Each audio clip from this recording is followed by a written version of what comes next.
Tonight, 55 new COVID-19 cases recorded yesterday, increasing the infection total to 50,848, while no new deaths were recorded. The Ministry of Education will be launching a 211 helpline for use by children at risk of abuse or persons who wish to make a report. Still tonight, 2 persons fatally shot yesterday morning in Westmoreland. I received a call that gunman kicked off the door of the house, went in and started firing shot. Some kids was in the house.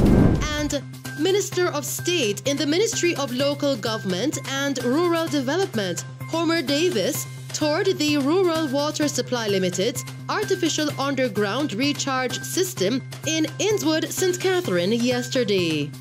Under the new thrust with the government and the Ministry of Local Government and Rural Water, we'll be looking at water right across the island.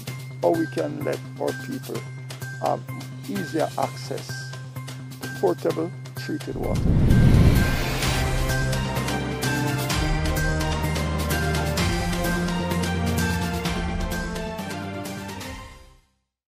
Good evening. The island recorded 55 new COVID-19 cases yesterday, taking the infection total now to 50,848. The Ministry of Health and Wellness reported that the new cases comprise of 27 females and 28 males, ranging in age from 1 to 97 years. These cases were recorded in Kingston and St. Andrew with 15 cases. St. Catherine recorded 10 cases, St. Anne recorded 8 cases, Manchester recorded 6 cases, St. Elizabeth recorded 5 cases, St. James recorded 4 cases, Westmoreland 3 cases, Trelawney recorded 2 cases, Clarendon and Hanover recorded 1 case each. The death total remains at 1,134, as no deaths were recorded for the 24-hour period. Jamaica had 1,032 recoveries, taking the total of recovered persons to 42,122, with 7,232 active cases on the island.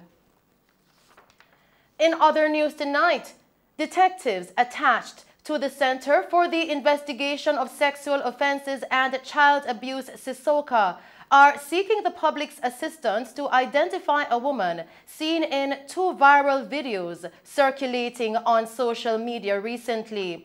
The woman, known only as Raquel, was seen in the video assaulting a female believed to be a child.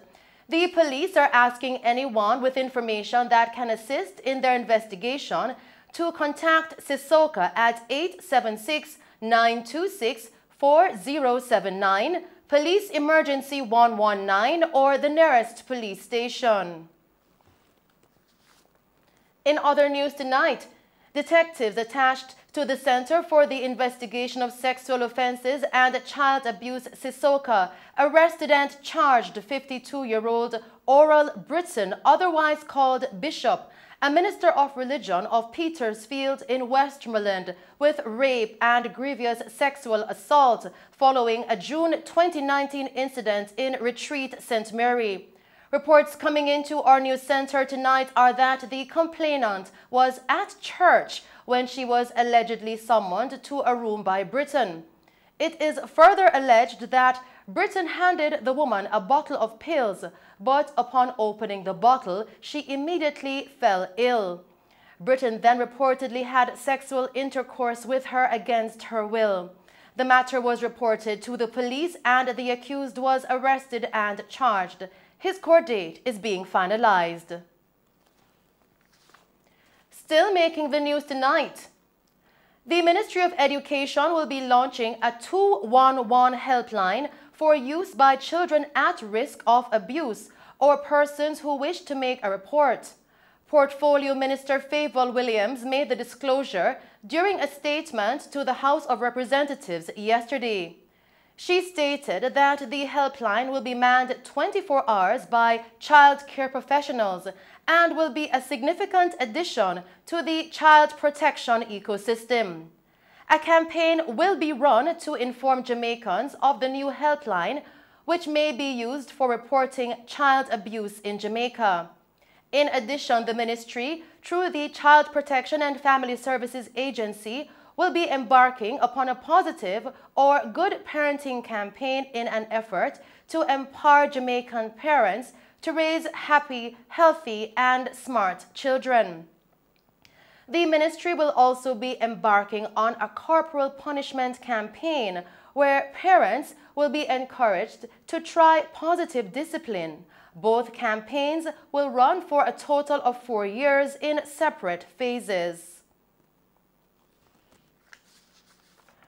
Continuing with the news tonight, Minister of Culture, Gender, Entertainment and Sports Olivia Babsy-Grange yesterday urged Jamaicans to bear in mind that the new Sexual Harassment Protection and Prevention Act 2021 bill will not be partial to anyone. She asked the country to note that the new bill, which replaces a former bill that had been tabled by former Prime Minister Portia Simpson Miller in 2015, is not partial to any gender because the violation is not limited to one gender. She said that when the bill becomes law, it will deal a blow to sexual harassment by bringing relief to victims and punishment to perpetrators while acting as a deterrent to others. The bill was passed with 10 amendments. However, none of those amendments affected the clauses which were most controversial, including the early 18-month review of its performance, a 6-year limit on cases, a widened victim landscape including employers who harass their employees, and for institutions to produce a sexual harassment policy statement within 12 months of its implementation. Speaking in the debate, opposition spokesman Michael Phillips urged members to do everything in their power to ensure that while the bill is not a panacea to address what is an increasing problem in the Jamaican workplace and other institutions, it offers hope to victims that their complaints will be addressed. He said that although there is no data locally to show how sexual harassment affects productivity, there are linkages between productivity and safe working environments based on international studies. Phillips also urged the government to ensure that the disabled community is not disadvantaged by any of the provisions within the Act and that it reflects standards contained in the long-delayed Disabilities Act as well. The bill will now be sent to the Senate for its approval, which seems to be assured by the bipartisan support exhibited in the House. Still making the news tonight, 2 persons were fatally shot yesterday morning in Westmoreland. It has been reported that heavily armed men invaded a home in a section of Savannah Lamar called Russia, where they shot 3 persons, 2 fatally. The deceased persons have been identified as 22-year-old Anthony Godfrey, also called Tanso, unemployed, of 3 Hudson Street, and his 19-year-old girlfriend, Chrisanne Brooks, of Truro District, Frome, both from the parish.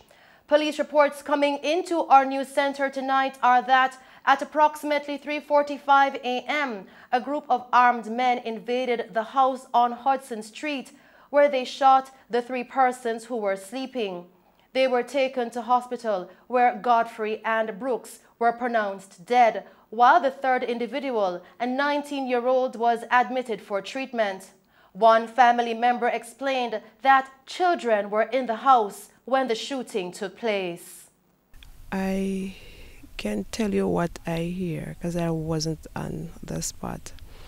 At around 3:45, I received a call that gunman kicked off the door of the house, went in and started firing shot.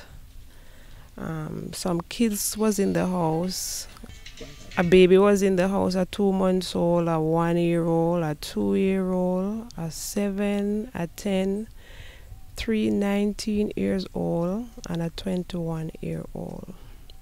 Anthony Godfrey, known as Tanso, 21-year-old. Chrisann Brooks, known as Chrissy, 19 years old.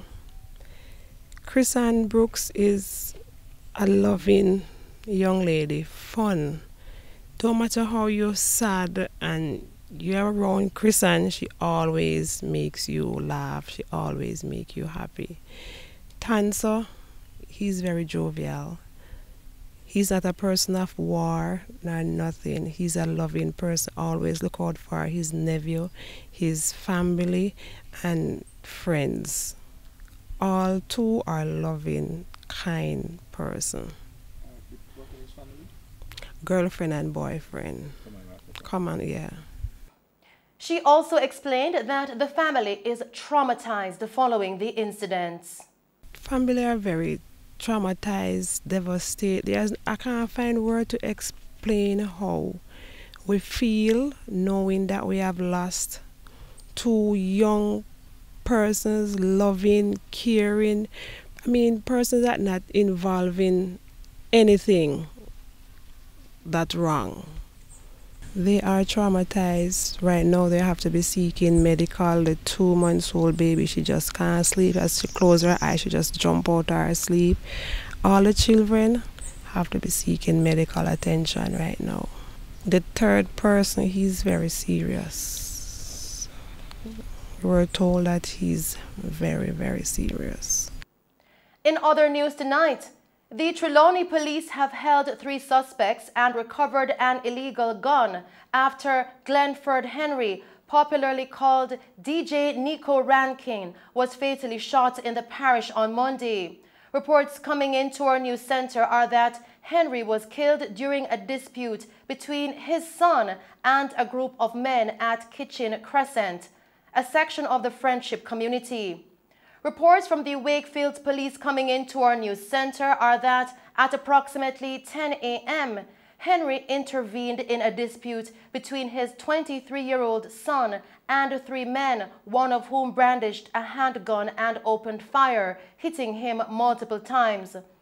The police apprehended 3 suspects and recovered a .45 pistol along with 3 live rounds. Rankin, who is a popular figure in Western Jamaica, had retired from the entertainment business and was reportedly operating a small bar from his home at Kitchen Crescent. In news from the capital tonight, a curfew has been imposed in Whitfield Town, Kingston 13.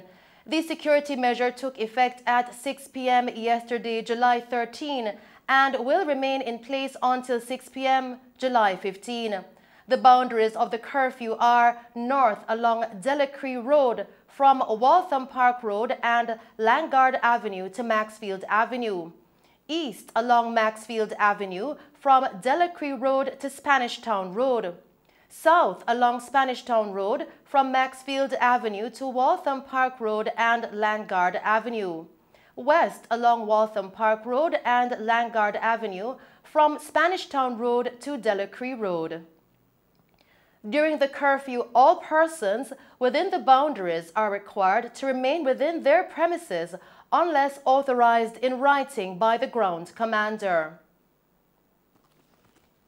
Continuing with tonight's news, Minister of State in the Ministry of Local Government and Rural Development, Homer Davis, toured the Rural Water Supply Limited's artificial underground recharge system in Innswood St. Catherine yesterday. Here is Colleen May with more on this story. Minister of State in the Ministry of Local Government and Rural Development, Homer Davis, in touring the Rural Water Supply Limited's artificial underground recharge system in Innswood St. Catherine yesterday, says it is of great importance that these wells are recharged in order to continue to supply water to citizens. This is a very, very successful project. Yes, we are looking at in Clarendon to see if such a system can be replicated there, but we have not yet at that point where we can make an announcement. But as we are here, I would not even say only Clarendon, but we can look at other parts of Jamaica. Because as we all know, we sit on limestone, and 90% of our water comes from well. So it is important that we have these wells being recharged, because from time to time, especially during the drought, what you find out is that some of these wells, the aquifers, goes very low, and not until we have some heavy showers, heavy runoff, then the wells start to recharging again. So what you will find out is that consistently, if we don't have a problem in the rear Cobre where the intake is reduced, then these wells that is serviced by this plant will always have a steady outflow of water.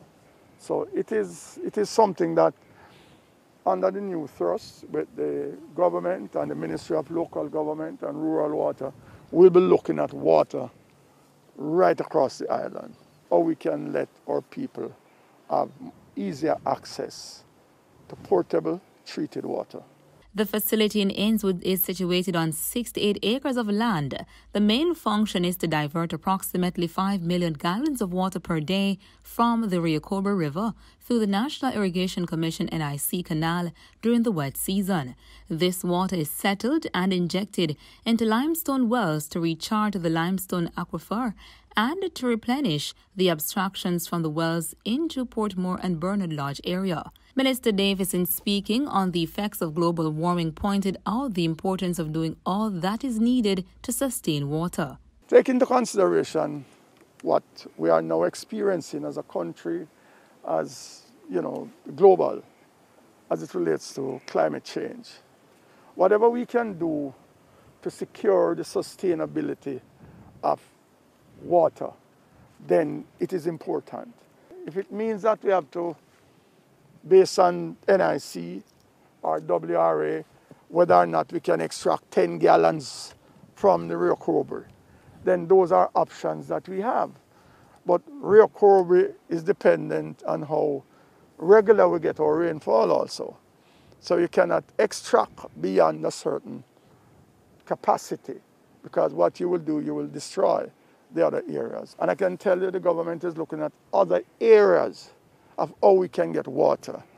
And we are also encouraging citizens to have the necessary storage capacity to deal with rainwater harvesting. He also explained the value of homeowners and developers building catchments and wells to help in the sustainability of water. And no part of the municipality, as it relates to their building approval process, they encourage homeowners, they encourage developers in general to see how they can look at including in their construction process the process of rainwater harvesting. And if I'm to say this, I think developers, in my opinion, should be looking at how they can look at every 100 hours or every 100 hours, you give them a storage capacity of, say, 50,000 gallons of water as a result of rainwater harvesting. And this is the way we have to go, right? We cannot ignore the fact that in Jamaica, some areas will have water for 6 months, and the other 6 months, they barely get any water. So if we are looking at how we can maintain and sustain our water supply, then we have to think of all the various measures that can be used to put us in a better position. It's a work in progress, and I expect that as we proceed along this journey of providing service in terms of water to our citizens across Jamaica, you will see an improvement as we go along. As soon as the Council is able to push more resources to us, then you will see along. And we'll be visiting a number of our projects that are ongoing at this time, and you will see what rural water is doing out there. Managing Director of Rural Water Supply Limited, Audrey Thompson, explained how the rehabilitation of wells and catchment systems in farming communities are being maintained. The National Irrigation Commission basically deals with the provision of water for farming areas. Right? I know that they are doing several large projects out in the main farming areas like Essex Valley, Parnassus, and even Heartlands here. They are doing a project. I've just seen an advertisement they placed in the paper recently. As it relates to looking at systems in the rural area, Rural Water Supply Limited is majorly doing that, right? Because what we want to do, based on the 2030 vision, we want to ensure that all of Jamaica have access to water. It might be by different modalities. In some areas in the rural country, you don't have any source. So rainwater is the main, right? So we have been basically rehabilitating rainwater concrete catchment tanks, and in some areas where the Ministry of Local Government is setting up what you call water shops, yeah. right? So basically we are trying to solve all of the problems as it comes to water to meet the 2030 vision. Reporting for Mello TV News, I'm Colleen May. And those are some of the stories making news. We will return with other stories as the National Water Commission is reminding persons that tampering with meters installed by the NWC is a criminal offence punishable by law. And Prime Minister Andrew Holness says the government continues to position Jamaica as a regional country that is growing significantly. But first, we'll now take a break and then join Christopher Scott with the very latest in sports.